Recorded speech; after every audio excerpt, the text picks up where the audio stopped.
Hello दोस्तों, नमस्कार। RJ Hindi कहानी में आपका बहुत बहुत स्वागत है। दोस्तों, कहानी का पूरा आनंद लेने के लिए वीडियो को लास्ट तक देखें। अगर कहानी पसंद आए तो कृपया चैनल को जरूर सब्सक्राइब करें और वीडियो को लाइक करें।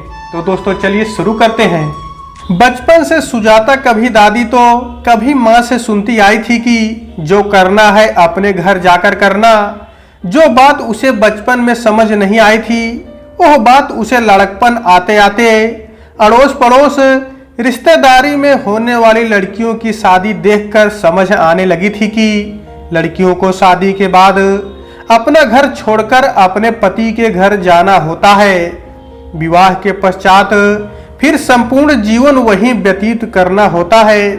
सुजाता को लगता शायद ये व्यवस्था इसलिए बनाई गई है कि माँ के घर लड़कियां केवल 18-20 साल तक ही रहती हैं, जिसमें से लगभग पूरा समय पढ़ाई लिखाई को समर्पित होता है।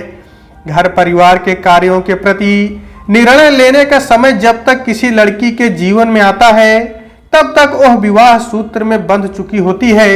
इसलिए जीवन में कुछ अलग करने या घर के प्रति निर्णय लेने का अधिकार उसे मायके में प्राप्त ना होकर जीवन पर्यंत रहने वाले ससुराल में प्राप्त होता है।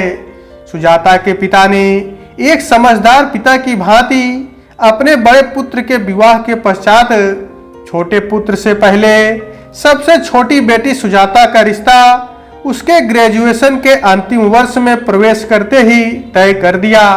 परिवार के अन्य सदस्यों की तरह सुजाता को भी पिता के इस निर्णय से कोई आपत्ति नहीं थी। सुजाता का होने वाला पति अंकित सरकारी नौकरी में कार्यरत था।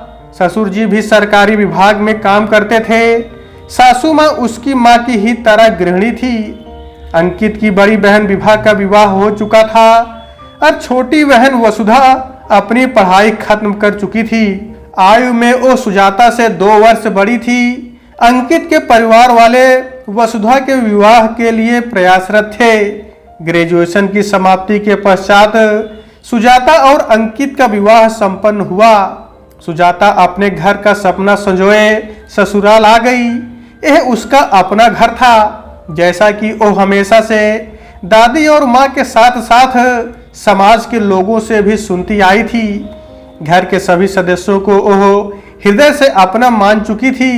अंकित की छोटी बहन वसुधा के रूप में उसे सहेली के मिलने का एहसास जागृत हुआ। घर के कामकाज को लेकर उसका व्यवहार सहज था। उसे किसी भी कार्य को करने में कोई आपत्ति नहीं थी। उसकी माँ, पिताजी व दादी ने कभी यह नहीं सिखाया था कि वह काम के प्रति चोरी का मन रखे। घर में भाभी के होते हुए भी वह काम में पूरा सहयोग देती थी।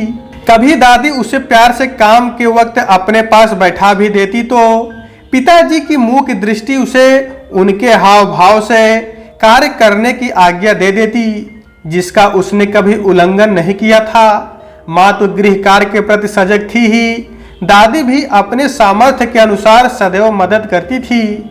नए घर में माहौल अलग था। बहू के आने पर सुजाता की सासू माँ ने खुद को घर के कामों से सेवानिवृत्ति घोषित कर दिया था। वसुधा को घर की बेटी होने की वजह से घर के कामों के प्रति उत्तरदायी नहीं माना जाता था। सुजाता ने सकारात्मक सोच को अपनाते हुए इस बदलाव को सहज से स्वीकार कर लिया। उसे लगा अपनी माँ को भी तो सुजाता खुद घर के कामों से छुट्टी लेने को कहती थी। क्या हुआ यदि सासू माँ ने खुद ही अवकाश ले लिया। वसुधा को कुछ दिनों का मेहमान मान उसने उसके प्रति भी अपने मन में कोई कटुता नहीं आने दी। वैसे तो प्रत्यक्ष रूप से कोई भी उसे कोई कार्य करने को नहीं कहता था। सासू माँ व ससुर जी तो सदैव वसुधा का नाम लेकर ही कोई काम कहते थे। वह बात अलग थी कि सुजाता खुद ही उस काम के बारे में सुनकर वसुधा के उठने से पहले स्वयं ही उन्हें वह कार्य करके दे देती थी। घर के सारे कामों पर तो वैसे भी सुजाता का बहू होने के कारण उत्तरदायी तो बनता ही था। अंकित की बड़ी बहन विभा का ससुराल उनके घर से महज 1 किलोमीटर की दूरी पर स्थित था, जिससे उसका भी आना जाना लगा ही रहता था। विभा के घर में कोई आता तो विभा उसे अपने मायके वालों से मिलवाने ले आती, और यदि मायके में कोई आता तो उससे मिलने के लिए चली आती। घर और बेटी अंजलि को संभालने के लिए उसकी सासू माँ उनके साथ रहती ही थी। वसुधा सदैव स्वयं से ही अपने रंग रूप को लेकर अपनी प्रशंसा करती, सुजाता को अनेक किस्से सुनाती। सुजाता को वसुधा की स्वयं की प्रशंसा करना अजीब लगता, क्योंकि सुजाता ने अपने समक्ष कभी किसी को वसुधा की प्रशंसा करते नहीं सुना था। अपितु जब उसके रिश्ते से पूर्व सुजाता के छोटे भाई अनुज के लिए वसुधा का रिश्ता आया था, तो फोटो देखने पर उनके घर में किसी को भी वसुधा के मोटे नए नक्श प्रभावित नहीं कर सके थे। हाँ, दादी को वसुधा का गोरा रंग बहुत भाया था, किंतु बाकी सब की असहमति के कारण रिश्ता न हो पाया। तो पंडित जी ने सुजाता के लिए अंकित का रिश्ता बताया और दोनों परिवार वालों की रजामंदी से सुजाता और अंकित विवाह सूत्र में बंध गए। एक दिन जब वसुधा सुजाता को बुटीक में सूट सिलवाने के लिए अपने साथ ले गई, तो बुटीक में डिजाइन पसंद करते हुए उसकी मालकिन ने सुजाता को संबोधित करते हुए कहा, आप यह डिजाइन बनवा लें, आप पर अच्छा लगेगा। आप तो वैसे भी पतली दुबली लंबी हो, स्मार्ट लगती हो, आप पर यह सूट करेगा। सुजाता ने मुस्कुराकर अपने सूट को सामान्य डिजाइन में सिलवाने के लिए दे दिया। बुटीक से बाहर निकलते ही वसुधा बोली, यह लोग तो ऐसे ही दूसरों की झूठी बड़ाई करते हैं। एक दिन मेरे सामने एक बेकार सी दिखने वाली लड़की को सुंदर कह रहे थे। सुजाता ने मुस्कुराते हुए कहा, जानती हूँ वह पेशेवर जो हैं। पर वसुधा के इस व्यवहार से सुजाता को बुरा लगा। सुजाता ने सदैव महसूस किया था कि जब भी किसी ने उसकी प्रशंसा की, वसुधा ने हमेशा दबे शब्दों में उसका विरोध किया था। सुजाता को अपने रूप को लेकर कोई गलतफहमी नहीं थी, किंतु वह इस सच्चाई को भी जानती थी कि उसका व्यक्तित्व, उसकी कार्यशैली और उसकी प्रस्तुति ने हमेशा दूसरे व्यक्ति को उसकी ओर आकर्षित किया था।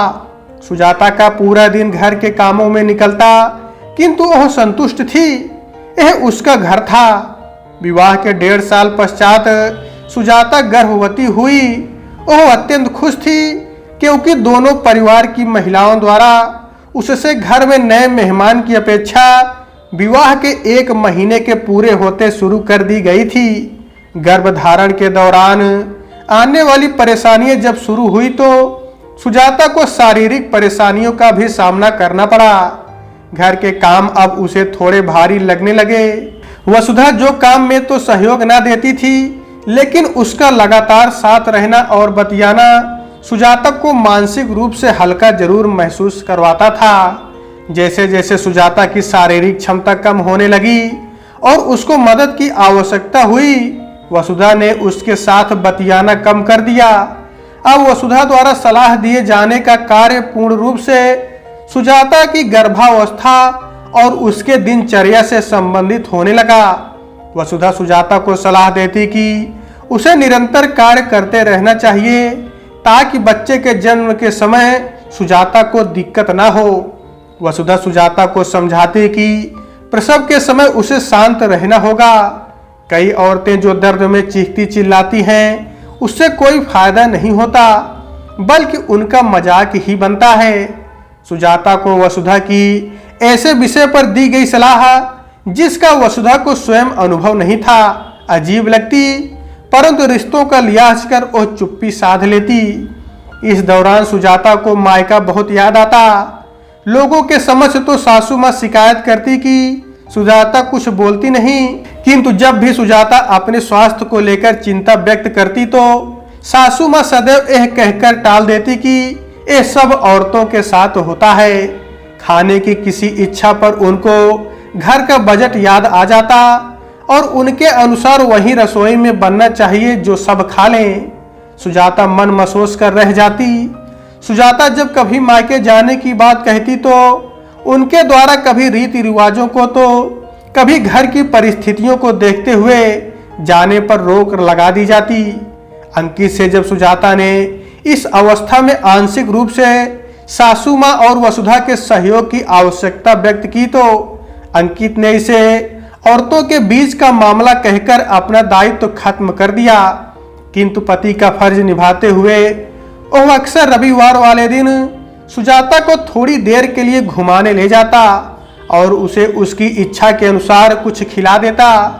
सुजाता के लिए अंकित का यह प्यार उसे उसका कृतज्ञ बना देता और परिवार के समक्ष न बोल पाने की उसकी असमर्थता को वह नजरअंदाज कर जाती। अंकित द्वारा सुजाता को बाहर ले जाना वसुधा को बुरा लगता, जिसकी शिकायत करते हुए एक दिन वसुधा सुजाता से बोली, अंकित शादी के बाद बहुत बदल गया है, वह गाड़ी लेकर आपके साथ घूमने निकल जाता है, क्या हमें बुरा नहीं लगता?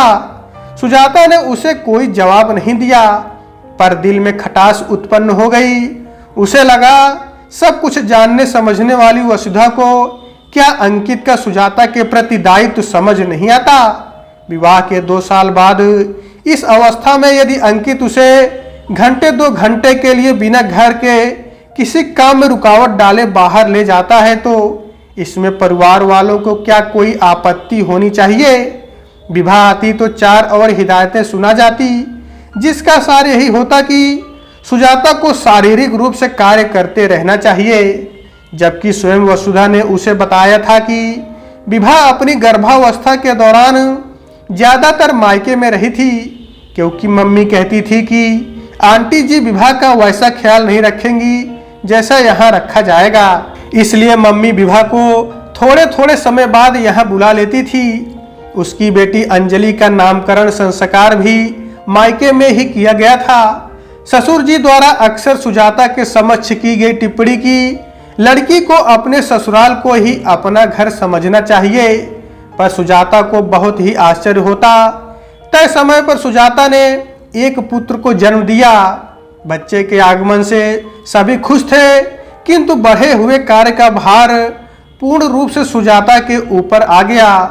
सासू माँ पूजा पाठ वाली थी, इस कारण बच्चे को संभालना उनके वश में नहीं था। बच्चे द्वारा कभी भी की जाने वाली सुसु पोटी की गंदगी की वजह से वह दिन में कई बार नहाने का कार्य करने में समर्थ नहीं थी। साथ ही ठंड का मौसम भी दस्तक दे चुका था।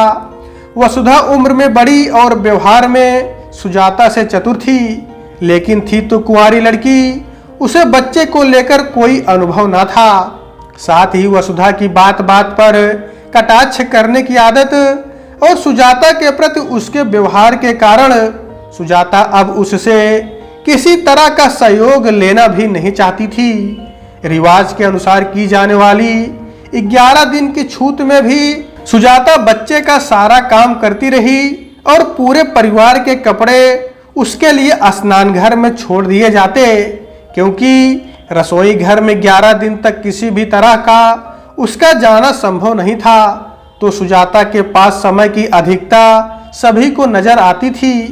11 दिन बाद किए जाने वाले हवन के पश्चात सुजाता को पूर्ण रूप से घर के कार्य को करने लायक मूक रूप से घोषित कर दिया गया।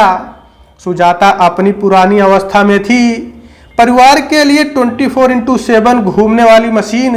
शारीरिक रूप से तो सुजाता अपने घर को संभालने के लिए तैयार हो गई थी, लेकिन अपनी गर्भावस्था के दौरान हुए अनुभव ने परिवार के प्रति उसके अंदर व्याप्त अपनेपन की भावना को समाप्त कर दिया था। उसे महसूस हुआ कि जब उसे अपने परिवार के सहयोग की आवश्यकता थी, तब उसके लिए कोई भी उपस्थित नहीं था। उसके मन में विचार आया कि क्या यह अपना घर होता है, जहां आपको तो बहू के रूप में सबके लिए तैयार रहना पड़ता है, लेकिन जब आपको अपनों की भावनात्मक और काम में मदद की जरूरत होती है तो उनके द्वारा नजरें फेर ली जाती हैं। आपकी जरूरतों तक को नजरअंदाज कर दिया जाता है। एक ही समय में घर के अंदर बेटी और बहू के लिए अलग अलग व्यवहार अपनाया जाता है। क्या यही अपना घर होता है, जिसके लिए एक लड़की को बचपन से तैयार किया जाता है? शायद असलियत यह है कि समाज द्वारा बनाई गई व्यवस्था के कारण माँ बाप द्वारा अपने घर के नाम का स्वप्न दिखा लड़की को दूसरे घर जाने के बाद उसके समक्ष आने वाली परिस्थितियों के लिए बचपन से तैयार किया जाता है। तो दोस्तों, आज के वीडियो में बस इतना ही। कहानी आपको कैसी लगी कमेंट बॉक्स में जरूर बताइएगा। अगर कहानी पसंद आई है तो कृपया चैनल को जरूर सब्सक्राइब करें और वीडियो को लाइक करें। तो दोस्तों आपसे फिर मिलते हैं अगले वीडियो में, तब तक के लिए नमस्कार।